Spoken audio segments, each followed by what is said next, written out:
Authentic news 19 में आपका स्वागत है। आइए देखते हैं आज की न्यूज। ಧಾರವಾಡ ಶೀರ್ಷಿಕೆ ಧಾರವಾಡದ ಮುಮ್ಮಿಗಟ್ಟಿ ಗ್ರಾಮದ ಬಸ್ ಸ್ಟ್ಯಾಂಡ್ನಲ್ಲಿ ನಡೆದ ಕಾರು ಅಪಘಾತ 12 ವರ್ಷದ ಬಾಲಕಿ ಸಾವು. ವಿಷಯ: ಧಾರವಾಡದಿಂದ ಮುಮ್ಮಿಗಟ್ಟಿಯ ಮಾರ್ಗವಾಗಿ NH4 ಹೈವೇನಲ್ಲಿ ರಭಸವಾಗಿ ಸಾಗುತ್ತಿದ್ದ ಕಾರು ಡಿಕ್ಕಿ ಹೊಡೆದು 12 ವರ್ಷದ ಬಾಲಕಿ ಸಾವನ್ನಪ್ಪಿದ ಘಟನೆ ನಡೆದಿದೆ. ಸಾವನ್ನಪ್ಪಿದ ಬಾಲಕಿ ಕಸ್ತೂರಿ ವಿಠ್ಠಲ ಮಾದರ ಎಂದು ತಿಳಿದುಬಂದಿದ್ದು. ಮುಮ್ಮಿಗಟ್ಟಿ ಬಸ್ ಸ್ಟ್ಯಾಂಡ್ನಲ್ಲಿ ಹೈವೇಯಿಂದ ರೋಡು ಕ್ರಾಸ್ ಮಾಡುವಂಥ ಪಾದಾಚಾರಿಗಳಿಗೆ ಸಾಕಷ್ಟು ತೊಂದರೆಗಳು ಉಂಟಾಗುತ್ತಿದ್ದು, ಇದರ ಬಗ್ಗೆ ಗ್ರಾಮಸ್ಥರು ಈ 1 ತಿಂಗಳ ಹಿಂದೆ NH4 ಹೈವೇನವರಿಗೆ ಲಿಖಿತ ರೂಪದಲ್ಲಿ ಮನವಿ ಕೊಟ್ಟಿದ್ದರು. ಅಧಿಕಾರಿಗಳನ್ನು ಸ್ಥಳಕ್ಕೆ ಕರೆಯಿಸಿ ಆಗುತ್ತಿರುವ ಅಪಘಾತ ಸಮಸ್ಯೆಯ ಕುರಿತು ಸ್ಪಷ್ಟವಾಗಿ ಹೇಳಿದ್ದರು. ಲಿಖಿತ ರೂಪದಲ್ಲಿ ಮನವಿ ಲೆಟರ್ ಕೊಟ್ಟಿದ್ದರೂ ಸಹ ಇನ್ನೂವರೆಗೂ ಕೂಡ ಹೈವೇ ಅಧಿಕಾರಿಗಳು ಎಚ್ಚೆತ್ತುಕೊಳ್ಳದೆ ನಿರ್ಲಕ್ಷ್ಯ ತೋರಿದ್ದಾರೆ.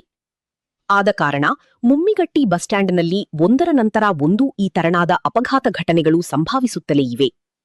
ಇನ್ನಾದರೂ NH4 ಹೈವೇ ಅಧಿಕಾರಿಗಳು ಮುಮ್ಮಿಗಟ್ಟಿ ಬಸ್ ಸ್ಟ್ಯಾಂಡ್ನಲ್ಲಿನ ಸಮಸ್ಯೆಗೆ ಸ್ಪಂದಿಸಿ ತುರ್ತಾಗಿ ಅಲ್ಲಿ ಅಚ್ಚುಕಟ್ಟಾಗಿ ಮಾಡಬೇಕಾದ ಮುನ್ನೆಚ್ಚರಿಕಾ ಕ್ರಮಗಳನ್ನು ತೆಗೆದುಕೊಂಡು ಹೈವೇನಲ್ಲಿ ಪಾದಚಾರಿಗಳು ಸಂಚರಿಸದಂತೆ ಕಟ್ಟುನಿಟ್ಟಿನ ಕ್ರಮ ತೆಗೆದುಕೊಂಡು NH4 ಹೈವೇಗೆ ಯಾರೂ ಕ್ರಾಸ್ ಮಾಡದಂತೆ ಬ್ಯಾರಿಕ್ಯಾಡ್ ಅಳವಡಿಸಿ ಅಪಘಾತಗಳನ್ನು ತಡೆಯುವಂಥ ಕ್ರಮ ಸುಮಾರು ಸಾಯಂಕಾಲ 7 ಗಂಟೆ ಸುಮಾರಿಗೆ ಅದು ಹೈವೇ ಧಾರವಾಡದಿಂದ ಬೆಳಗಾವಿ ಹೋಗುವಂತ ಒಂದು ಕಾರು ಈ ಕಡೆಯಿಂದ ಆ ಕಡೆ ನಮ್ಮ ಊರಿನ ಜನ ಈ ಕಡೆಯಿಂದ ಆ ಕಡೆ ದಾಟಾಡಬೇಕಾದ್ರೆ ಅದು ಪ್ರತಿ ತಿಂಗಳು ಇರ್ಬೋದು, ಪ್ರತಿ ವರ್ಷದಲ್ಲಿ 1 ಇಲ್ಲ 2 ಆ ಥರ ಇನ್ಸಿಡೆಂಟ್ ಆಗೇ ಆಗ್ತವೆ ಸರ್. ನಮಗೆಲ್ಲ ಗೊತ್ತಿದ್ದಂಗೆ ಈಗ ಸಂಬಂಧಪಟ್ಟಂಗೆ ಹೈವೇ ಡಿಪಾರ್ಟ್ಮೆಂಟ್ನವ್ರು ಸಾಕಷ್ಟು ಸಲ ಮನವಿ ಕೂಡ ಮಾಡಿದ್ದೀವಿ ನಾವು.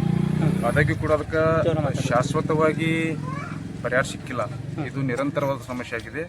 ನಾನು ಮುಮ್ಮಿಗಟ್ಟಿ ಗ್ರಾಮ ಪಂಚಾಯತಿ ವತಿಯಿಂದ ಸಂಬಂಧಪಟ್ಟ ಎಲ್ಲ ಅಧಿಕಾರಿಗಳಿಗೆ ಈ ಮುಖಾಂತರ ತಿಳಿಸುವುದೇನಂತಂದ್ರೆ, ಮುಮ್ಮಿಗಟ್ಟಿ ಗ್ರಾಮ ಪಂಚಾಯತಿ ಸಾಕಷ್ಟು ಅಭಿವೃದ್ಧಿ ಆಗಿದೆ ಕೆಲವೊಂದು ವಿಷಯದಲ್ಲಿ. ಈ ಹೈವೇ ವಿಷಯದಲ್ಲಿ ಸ್ವಲ್ಪ ಹಿಂದೇಟೆ ಆಗಿದೆ. ಅಲ್ಲಿ ಅವರು ಆಲ್ರೆಡಿ ಒಂದು ಬ್ರಿಡ್ಜ್ ನ ಮಾಡಿಕೊಟ್ಟಿದ್ದಾರೆ, ಬಟ್ ಅದು ಜನರಿಗೆ ಅಷ್ಟು ಅನುಕೂಲ ಆಗಿಲ್ಲ.